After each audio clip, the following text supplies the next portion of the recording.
ভরদুপুরে ফের কাঁপল মাটি। রিক্টার স্কেলে মাত্রা 5। ভূমিকম্পের আতঙ্কে রাস্তায় নামলেন সল্টলেকের কর্মীরা।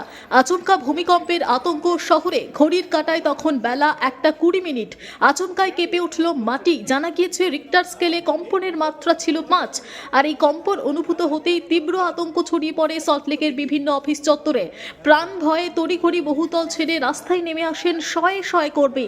ব্যস্ত কাজের দিন হঠাৎই দুলতে শুরু করে ঘরের সিলিং ফ্যান থেকে শুরু করে অন্যান্য জিনিসপত্র। কম্পন বুঝতে পেরেই আর কাল বিলম্ব করেননি সল্টলেকের বিভিন্ন সেক্টরের অফিসে কর্মরত কর্মীরা। বিশেষ করে তথ্য প্রযুক্তি তালুক সেক্টর 5-এর আকাশ ছোঁয়া বহুতলগুলি থেকে হুড়মুড়িয়ে নিচে নেমে আসেন তারা। বহুক্ষণ রাস্তাতেই দাঁড়িয়ে থাকতে দেখা যায় আতঙ্কিত কর্মীদের। অনেকেই ভয়ে আর অফিসে ফিরতে চাইছিলেন না।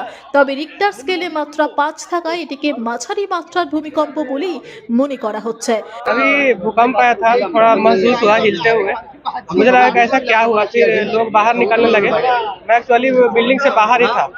आप अंदर बैठे थे? नहीं, मैं एक्चुअली बाहर ही था। तो मुझे हिलने का एहसास हुआ, तो मैं सोचा क्या हुआ, तो फिर लोग बाहर आने लगे, तो फिर मुझे महसूस हुआ कि एक्चुअली भूकंप था। आप कितने डरे हुए हैं अभी डर लग रहा है, जैसा क्या होगा। आपका पूरा नाम? मेरा नाम रंजन कुमार। এখনো পর্যন্ত এই কম্পনের জেরে বড়সড় কোনো ক্ষয়ক্ষতির খবর পাওয়া যায়নি। তবে বারবার এই ধরনের কম্পনে স্বভাবতই শহরের বাসিন্দাদের মধ্যে নতুন করে আতঙ্ক।